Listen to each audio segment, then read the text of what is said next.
me a minute to figure all this out. Um, this is new for all of us. We're doing what we can to stay connected with the community. Um, in ROCovery Fitness, the staff is coming together and doing what we can to stay connected, in any way that might look like. Each one of us have our own talents, and we're utilizing them to stay connected because we need it for our recovery, but we also know that other people need it too. So first and foremost, I want to say ROCovery Fitness, like our center, is closed at the moment, but that doesn't mean that we're inaccessible. Reach out to us if you need us. We're here. Call the center. The calls are being forwarded to one of our staff members' cell phones.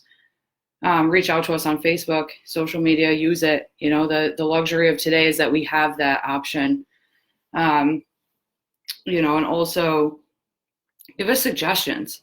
We're doing workouts and we're doing readings and we're doing meditations and stuff like that. But at the same time, we want to hear from you. That's why we do this. ROCovery Fitness didn't start, on our ideas. It started on what we thought you guys needed. And we want to continue that. So if you guys have any ideas or, anything that you need from us, please let us know. And I'm sure that all of us will come together and do the best that we can to meet those needs. But the point of today, my video is I do morning meditations, and I read from a few different daily reflection type readings. Some are spiritual, some are recovery based. Other ones are just readings about inspirational living. So I'm going to read through the ones that I read with you. I ask for your comments and feedback on it. This is supposed to be an open discussion setting. And again, this is new, so if anything can be changed or, different in the future, that would be helpful as well. But so the first reading that I typically start with is called In God's Care, Daily Meditations on Spirituality and Recovery. And I've actually read this a couple times in a couple different meetings this morning because it really hit home with me. So it's from Hazelton. It's based on recovery and spirituality, obviously, in God's care. So this is what it looks like.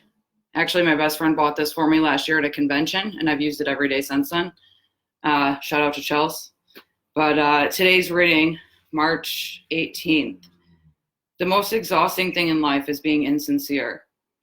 The time-worn statement, honesty is the best policy, holds special meaning to those of us in the program. Being honest with ourselves and with others is paramount to our recovery, but it is also important for us to define our honesty. Should we tell people that we don't like them? Should we confess transgressions from past years if it hurts a loved one today? We each have to decide what honesty means in different situations. Not acting or responding in accordance with our inner wisdom is a principal source of guilt and anxiety, particularly if we let that wisdom guide us in one instance and not to the next. We'll know a deeper level of serenity when we decide to be consistently honest and sincere with our companions. A moment's pause to let our higher power guide us will help us decide the best response for each situation. I will seek God's guidance as I learn to be more honest today. So for me, when I read this morning, it was ironic how it sat with what I've been going through in the past 5 days. We've been on lockdown, I guess, in a way since Friday. My job closed on Friday, so I've been home for the most part. And what I'm realizing throughout this is a lot of things that I didn't address within myself. My recovery looks different almost every single day. There's basic things that I do every day, but for the most part, it looks different every day. I feel different things every day. I go through different things every day.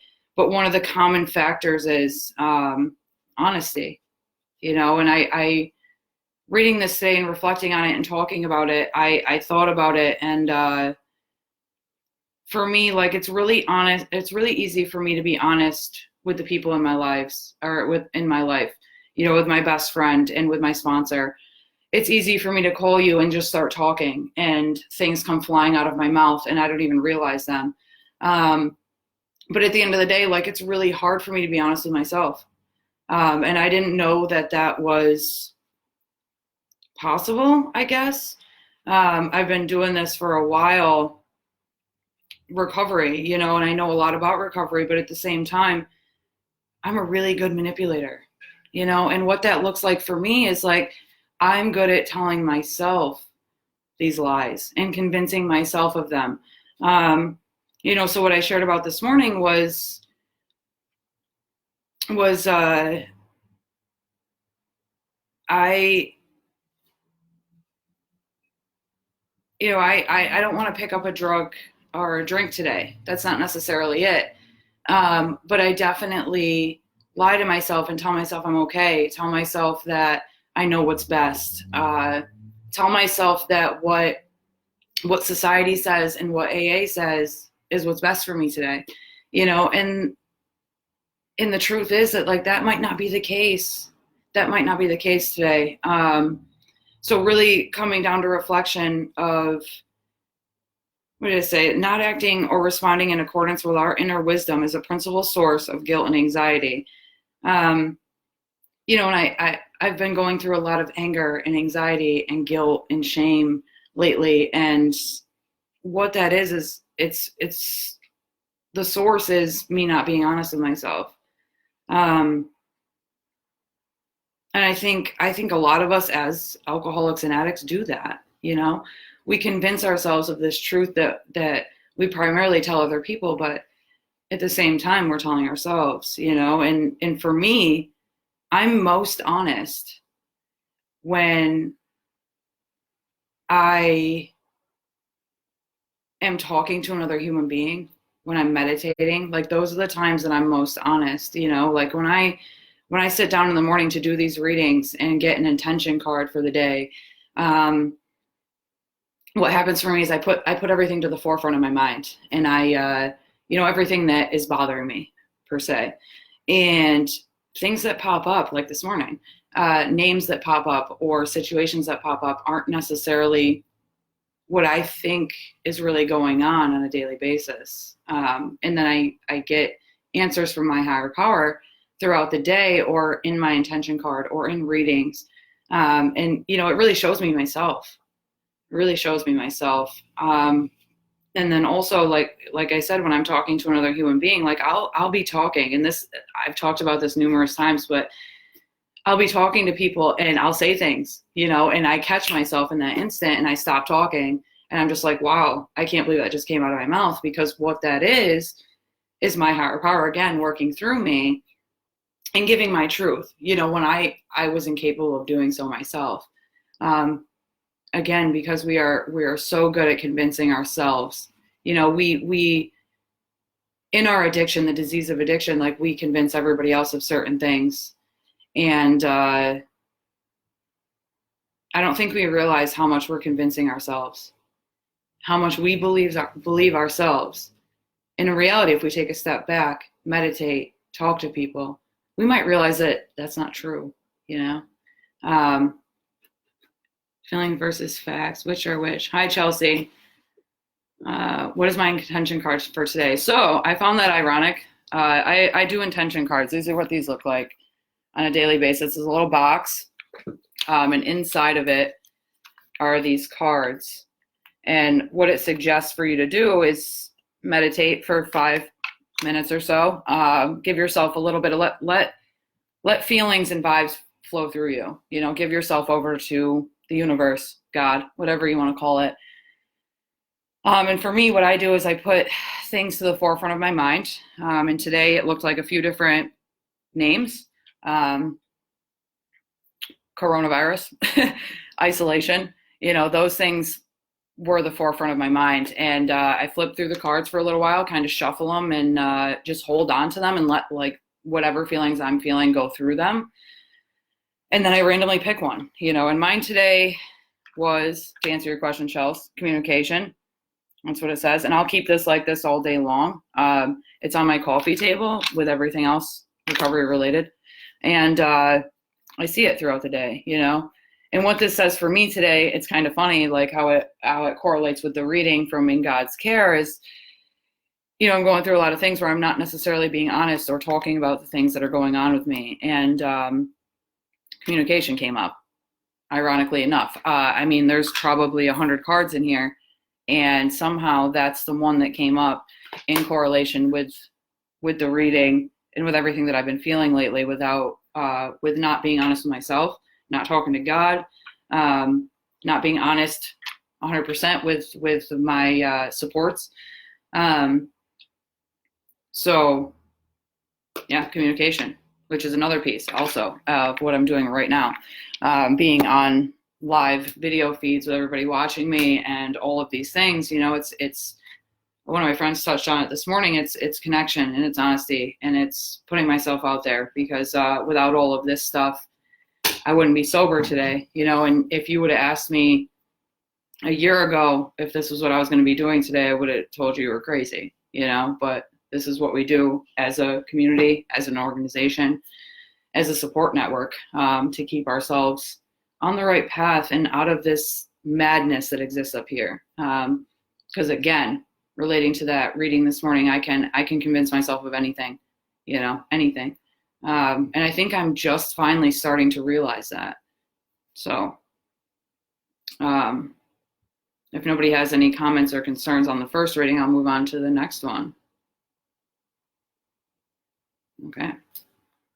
So in the beginning of this, I said, some of them are recovery based and some of them are spiritual. I'm a very spiritual human being. I do believe in God, and I'm sorry if that offends anybody. But one of the readings that I do on a daily basis and that I truly connect with is called Jesus Calling. This lady wrote this book. It's by Sarah Young. And what that is for her, she spends time in meditation, and however God speaks through her, that's what she writes on these pages for that day. I have a couple of these. One's not enough, apparently. But if you don't believe in God, the word God, what I can suggest is just replace it, replace that word with the universe, or my dog or my cat or my grandparents or my parents or the rooms of AA, your sponsor, whatever that might look like for you.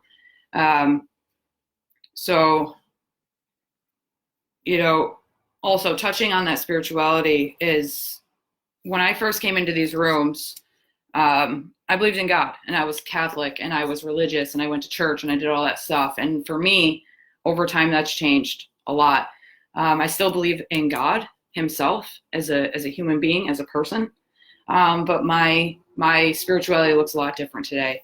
It comes through people, it comes through nature, it comes through coincidences, as we like to call them, readings, words. Music is huge for me. So it doesn't necessarily have to be going to church, or any of that. I don't do that anymore, and that's not necessarily because I don't want to, but it's not necessary for me. I do believe in God, but it's more of a spirituality than a religion. So I'm going to read this one, March 18th, and it says, "Trust me one day at a time." I also like how these correlate all the time at Jesus and recovery, go hand in hand. "This keeps you close to me, responsive to my will. Trust is not a natural response, especially for those who have been deeply wounded. My spirit within you is your resident tutor, helping you in this supernatural endeavor. Yield to his gentle touch. Be sensitive to his prompting. Exert your will to trust me in all circumstances. Don't let your need to understand distract you from my presence. I will equip you to get through this in deep dependence on me. Tomorrow is busy worrying about itself. Don't get tangled up in its worry webs. Trust me one day at a time." So when I read that this morning, I first of all found it ironic that it's like one day at a time, and talking about all the things that we talk about in recovery. It's a spiritual program. The things that we do on a daily basis are 100% a spiritual program, and spirituality looks different for each human. But also in today's world, what we're going through right now, like, it's hard. It's hard not to want to control everything or be out there or, do what we're told not to do, going out and going to meetings or connecting or working or doing all these things. And if, for me, what I equated this to was, if I just let go and let God, I'll be okay. What I'm finding today is, the more that I let go, the more that these things are just falling into place. We have, meetings going on online, and I have people reaching out to me every day, all day long. And I'm being forced to get back to these basics, and I find that that's because I'm trusting in something that's greater than me, and like I said before, it might be God, it might be the universe, it might be my cat. One of my friends used her animals as higher powers in the beginning. I've prayed to my grandparents. It doesn't matter what it is that you're reaching out to. I just know that if we trust in something outside of ourselves, that it gets a lot better and it's a lot easier. I trust on myself, and what that does for me is it puts a huge weight on my shoulders. Like, I feel like I need to solve all the problems, and I need to fix everything, and I need to help everyone. I need to save everyone. So once I give that up and I give it to whoever, whatever it is, all of a sudden I'm at peace. We talk about this elusive peace that comes with recovery and spirituality, and it's really simple. It's really simple as knowing that I can't do it. I can't do it. So I'm just going to let it go, and I'm going to let it play out how it's supposed to be. And I'm going to trust in the fact that everything's going to be okay. One of the things that helps me understand that it's going to be okay is that I've been through a lot. I've put myself through a lot in my active addiction and everything else that I went through for almost 20 years. And, if I can make it through that, why can't I make it through isolation for 2 weeks? Why can't I make it through going and talking to a crowd of 200 people? Why can't I make it through a live video on Facebook? I can, I'm still living today for a reason, and my belief is that's this. There's something else that somebody else has planned for me that I don't know. I don't know what it is, and I don't need to know what it is. And that's what gets me through every day. Is just knowing that I don't need to know what that is. I don't. All I need to do is just wake up, do the next right thing, and not pick up a drink or a drug, and everything's going to be okay. And that, that's a miracle in and of itself. What I've found, more recently in the recovery community, is even through all this chaos, we're okay, and we're laughing and we're joking, and granted it's all through a computer, but it's a new form of connection. We're learning and we're growing together. And I'm building relationships with people that I never knew before, because I walk into a meeting and I might not talk to you because I'm scared and I isolate and I hide in the corner and I want to control it and this and that. But my only options are on the internet, and I pop onto a screen and there's 7 faces on there, and guess what? I'm getting to know you, and I'm leading these meetings and I'm doing these videos, and my coworkers are doing these videos, and we're putting ourselves outside of our comfort zone, because this isn't easy. It isn't easy. But we have people, and we have a spirituality that keeps us moving every day. What's going on here? Sorry.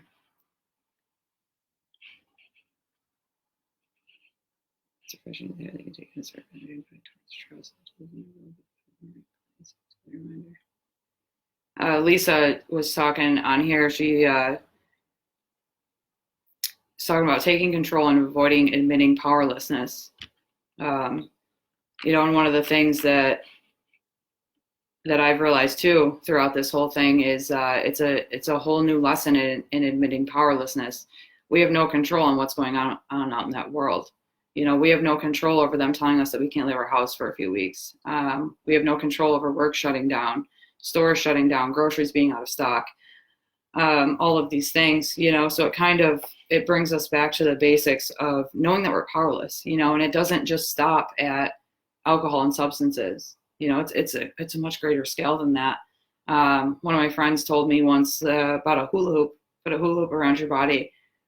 What you're powerless over is outside of that hula hoop. The only thing you have power over is what's inside of that hula hoop, and that's you and your reaction to things, your response, the way that you feel at the moment, and exerting those energies. Like, I might feel out of control, I might feel powerless, but what can I do? I can pick up a book, I can call a friend, I can get on the computer today. Thank God for that. But yeah, I agree with Lisa on that. It's like, it's a great reminder to know, that yes, I'm powerless, but I do have control in certain areas, and I can do something different with it today. So, all right. So the last reading that I have is a book that I actually had at work. One of my volunteers brought it into work, and it's Demi Lovato. And I honestly, my first thought was like, Demi Lovato, what is she going to tell me? But this has turned out to be one of my favorite books. So what this is, it's her, and it's quotes or song lyrics or, anything that she might have had at one moment of time that helped her continue on that day. And she did a 365 daily reflection on it. And every day has a different quote in the beginning, explanation on her part of it, and then a goal for the day. And I can tell you that out of all the books that I have read, this has been one of the most that I've related to on a personal level. I think that's what makes the difference with this book, is it's not like a company or anybody trying to get money or any of this or that. It's a genuine, like, this has helped me stay sober in this environment that I've had. This is what might help you, and I relate to that, I think, because of the work that we do in the community. Is like, I don't go out for ROCovery Fitness and say, like, we have these certain guidelines and we have this and that we have to meet. It's not like that at all. We all go in with our experience, our strength, our hope, and we hope and pray that we can help you with that. That's all we have to offer is our best, what we've been through, and possibly, stopping other people from having to go through that same stuff. So I'll read this one and we'll go from there. March 18th again. Dream big or go home. As far as we know, we are here only once, so release your fear and embrace your dreams. Don't waste another second not doing what you love. Your dreams are yours for a reason, so run after them fearlessly with open arms. Everything I have achieved in life came to me because I knew I wanted what I wanted, and I went for it wholeheartedly. Having big dreams used to scare me, but once I started achieving them, I started embracing them, and that's when they started embracing me. The goal for the day. Write down every dream you have in your life. Remember, no dream is too big for you. The world is yours for the taking. I won't lie, my first initial thought, and this was like, I can't do anything today. But opening my mind to all of what's out there, or what's possible outside of what's going on right now, is really the bigger picture to this. So, for example, for me, I never thought that I'd be doing what I'm doing today. I mentioned that earlier. But, other people believed in me and helped me. Of course, I have support. But I also started to accept the fact that I might be worthy of X, Y, and Z. I might be able to do X, Y, and Z. Maybe I am capable of helping people. Maybe I do have a purpose in this life. And once I started to embrace that and believe that, guess what? I started to see success in my life. So I talked about earlier, not being able to sit with myself and this and that. And it says in here, everything I've achieved in life came to me because I knew what I wanted and I went for it wholeheartedly. Sometimes for me, it takes a while to know what I want. It takes a long time for me to know what I want, especially when it comes to goals and successes that I want in my life. For me, I've struggled always with, feeling like I'm worthy of something, feeling like I'm better than the drugs and the alcohol or the miserable existence that I kept myself in for 20 years. And I think, through recovery, I've learned that, like, it's okay to know what I want. It's okay to stand up for those things. And it's okay to do whatever I can within the realm of my power to achieve those things. And I absolutely go through moments that I don't think I'm worthy and I want to give up. But for me, my community comes in and stands behind me and like helps me push through that. So one of the things I can take from that reading today is like to know that no matter what, if I put my mind to it, I can accomplish it. And that's all that matters. That's all that matters. I give it my best on a daily basis and I keep pushing through no matter what. And I stay sober no matter what. And that's it. And I think it is good, to have some goals in life and to do what we can in our lives to achieve those goals. I'm not saying plan out every moment of your life because realistically it's not possible. But if I set a goal, like I want to reach this many people, or I want to move up in my company, or I would like to have a promotion, all that stuff is possible if you set goals for yourself. So I've talked for a long time. What do we have going on here? What is one of your biggest dreams, Keirstan? Sky's the limit, anything.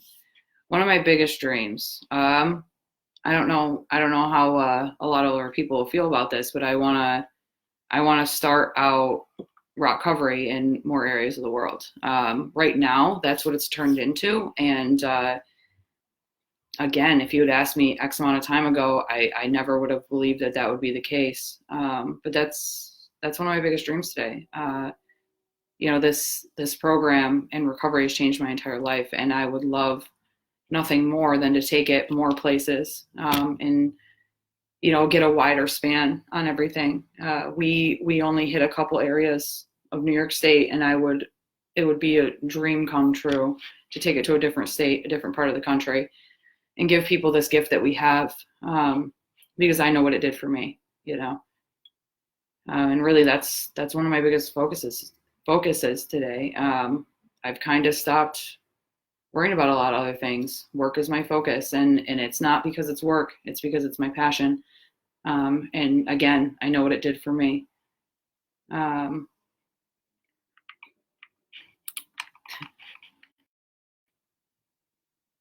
The we kept me sane. The we has kept me believing that I could be sober too. And the we showed me how to live my life sober. I couldn't have done it without all of you. I agree with that. Absolutely. I'm sitting where I am today because of a community that never gave up on me, So my time is up, but I am going to say one more time, tune in every day. We have multiple videos going on. Check out our Facebook page. We have a bunch of different live videos going on in different areas of interest, I guess, focus. But we're doing our best, to reach the community. So the last thing I want to say is, let us know if there's anything that you need or want and can't do it from home by yourself and you need our help. There's a bunch of us sitting here, and this is what we want to do, So please let us know, message us, message ROCovery Fitness Facebook page, anything with any ideas that you guys might have. And please tune in to my coworkers' videos going on this afternoon. There's one at 2 and there's one at 3 o'clock. And also tune in again tomorrow for some more reflection and readings. Thanks, guys.